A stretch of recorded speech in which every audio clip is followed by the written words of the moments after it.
Portugal. C'est gentil avec lui, ça, hein. Outsider. Le Portugal, je prends la France, hein. Bah non, Après, non, il a argumenté tout à l'heure. Il a argumenté. Hongrie passe devant Croatie. Après, on en reparlera. Ok.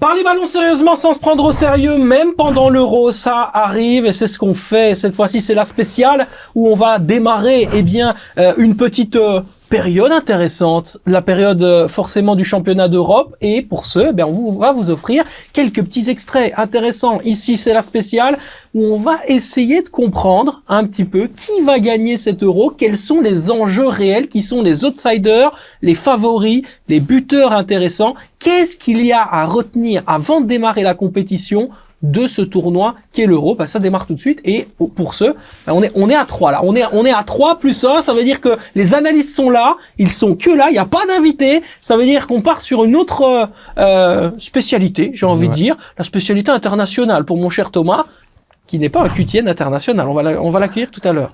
Qui ça? QTN, il est évidemment. International, lui. Il est là, il est international. Ça va, allez, mon Thomas? si tu veux. Bien, bah oui, on continue. Toujours okay. Prêt, à fond. Toujours prêt. Et puis, on l'a dit, QTN international présent pour, tout simplement nous offrir ses expertises cette fois-ci sur l'Euro. Tellement de hype. Tellement de hype de voir cet Euro. On a une belle attaque, on a une défense un peu plus compliquée, mais je pense qu'il y a moyen de vibrer, ça va être incroyable. Et puis à ses côtés, évidemment, Monsieur Xavier Idzi qui est présent.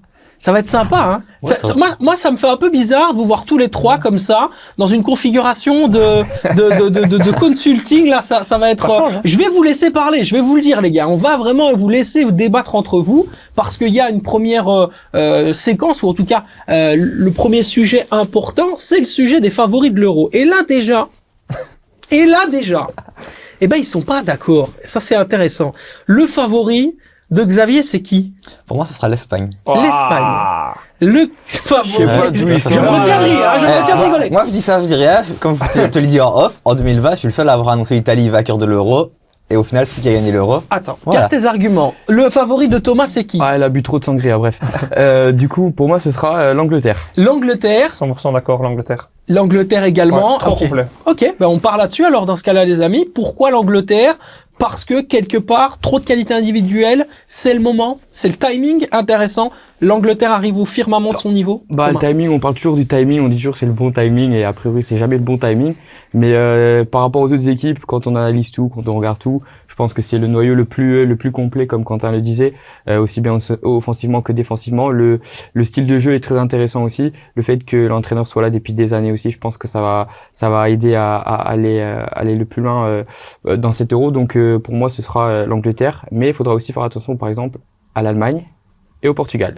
Et bien sûr, la France. Non, c'est intéressant. Justement, tu n'as pas cité la France. Thomas ne cite pas la France. En quatrième. Oui, en quatrième, ça y est. T'as fait un top 3, t'as pas cité la France. Ça veut dire quelque chose.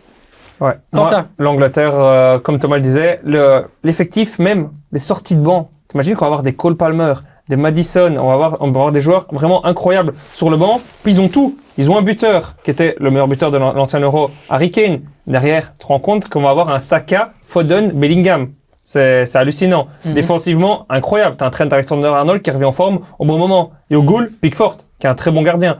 Donc ils ont vraiment une équipe solide. Que l'Allemagne a ça aussi. Mais je mets un peu de réserve sur le fait de jouer avec pas un vrai buteur, avec Kai Havertz en pointe. Deux questions. La première, le côté mental.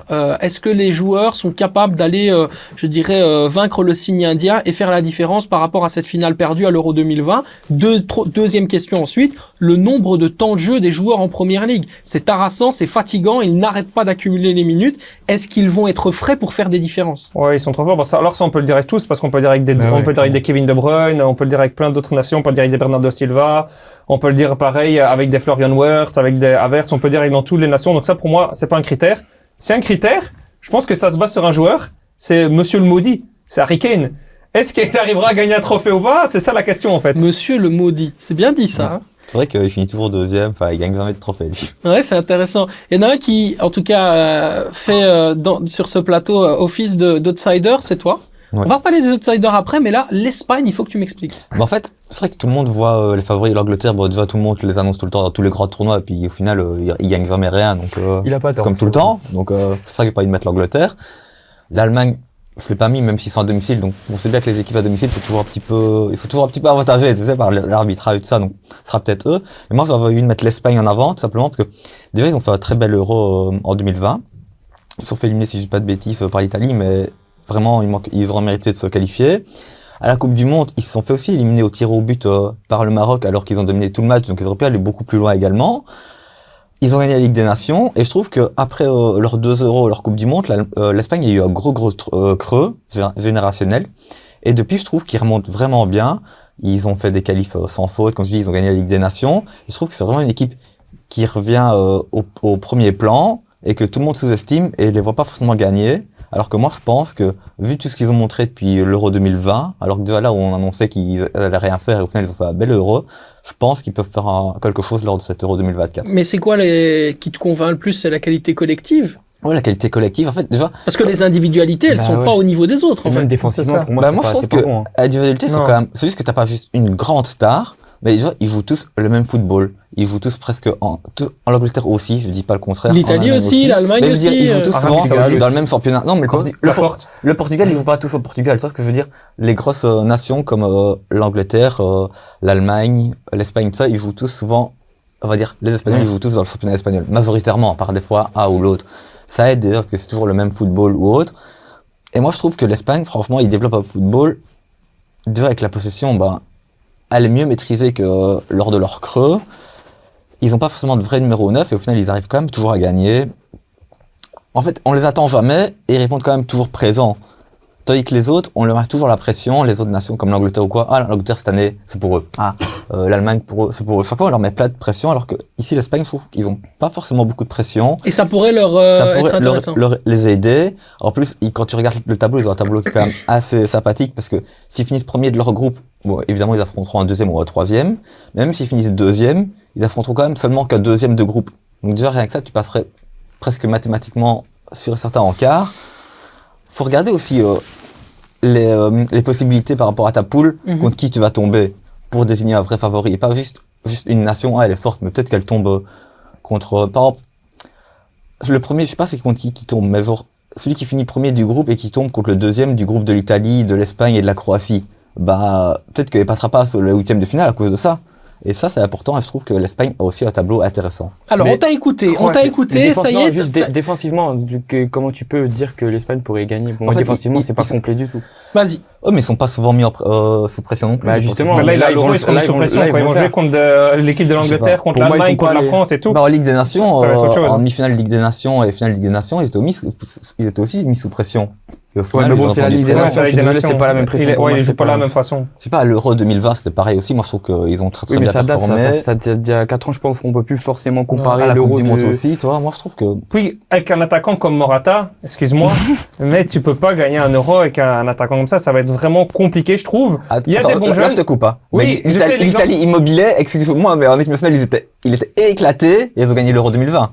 Ouais, mais c'est un Euro vraiment à Et des- part. et des C'est trucs vraiment comme ça, t'en as un tout Euro le très temps. spécial. Le problème de l'Espagne, je pense, c'est qu'ils vont jouer beaucoup les matchs nuls, comme ils l'ont joué dans les précédentes compétitions. Et je trouve que tu peux pas gagner un Euro à chaque fois en jouant le match nul et avoir la pièce qui va tomber du bon côté. Parce que, excuse-moi, mais les séances de tir au but, c'est à chaque fois le pile ou face. Ça va être beaucoup trop compliqué pour eux. Ils ont des bons jeunes. Lamine Yamal, qui pour moi va être une révélation de cet Euro, mais il va manquer quelque chose. Et même au niveau du défenseur central gauche, t'as quoi? T'as un Koubarchi, ok, il est très bon avec Barça. Mais est-ce qu'il a les épaules pour déjà amener l'Espagne gagner l'Euro? on Ça va être l'aura. compliqué. Laporte qui joue en Arabie Saoudite, excuse-moi, mais il est plus en condition comme quand il va jouer contre un Foden, excuse-moi, mais il va avoir rouge, hein. Ouais, on va peut-être faire jouer quelqu'un d'autre que Laporte aussi. Bah alors c'est Koubarchi. Ouais, tu peux faire jouer le Normand aussi, qui a appris la nationalité. Enfin, Ah, c'est bon. Le Normand. C'est pas assez solide le secteur défensif. Limite, on peut dire ouais, offensivement c'est très bon, c'est vrai. Bon, après et Morata, les il y deux a centraux des- de l'Angleterre, ils sont pas fous non plus, hein.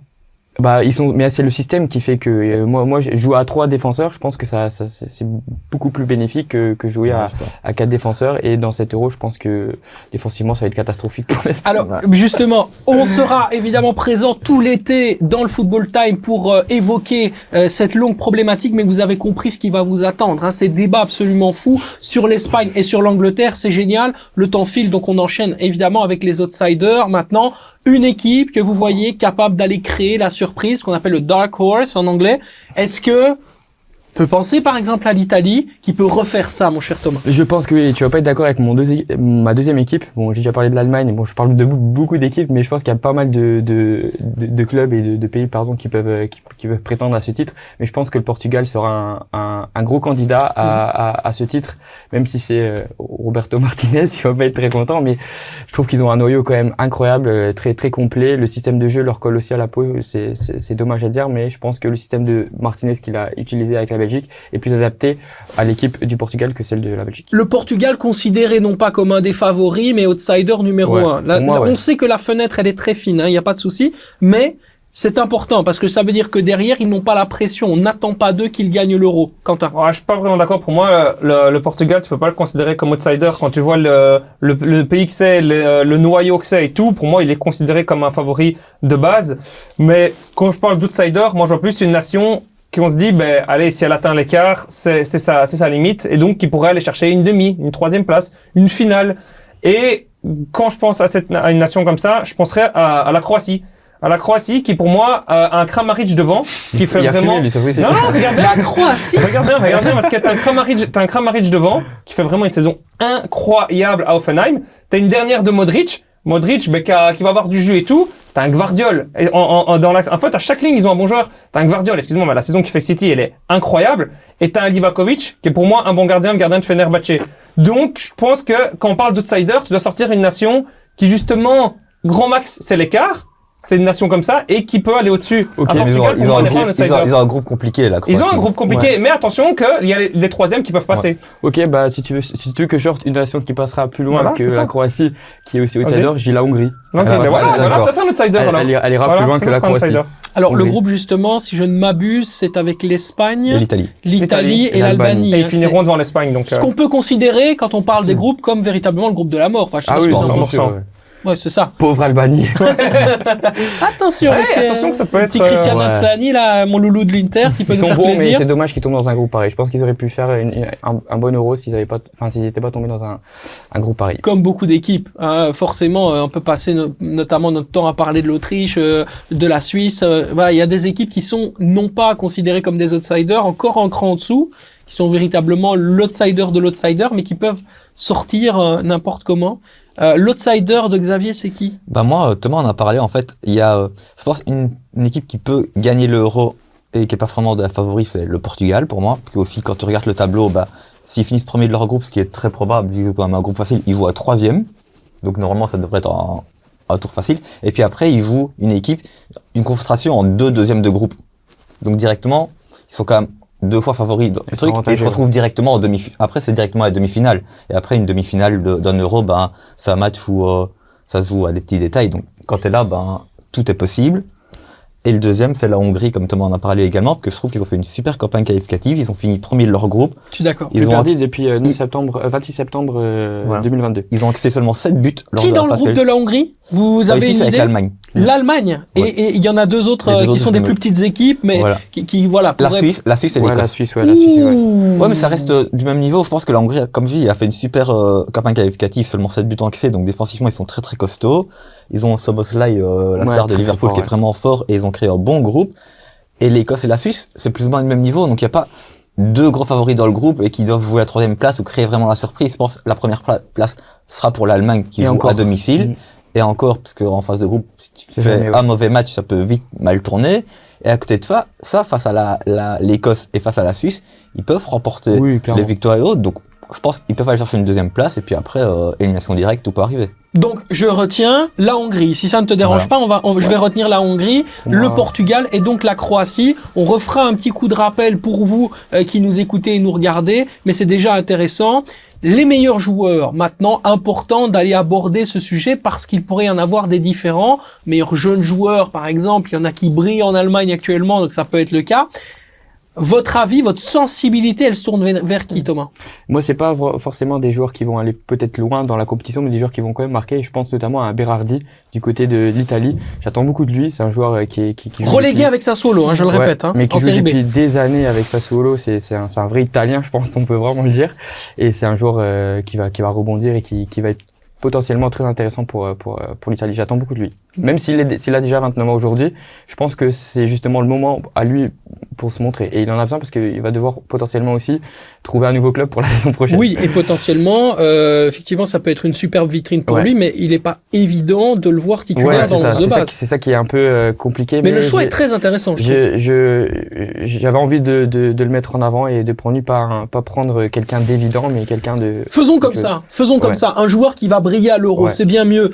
Donc Berardi, t'as pris un beau risque, c'est bien parce qu'on va pouvoir le suivre durant tout le long de la compétition. Super Thomas.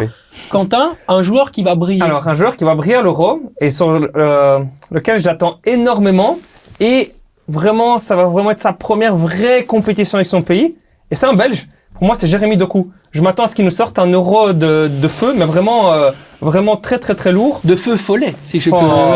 Merci. J'ai pas la ref.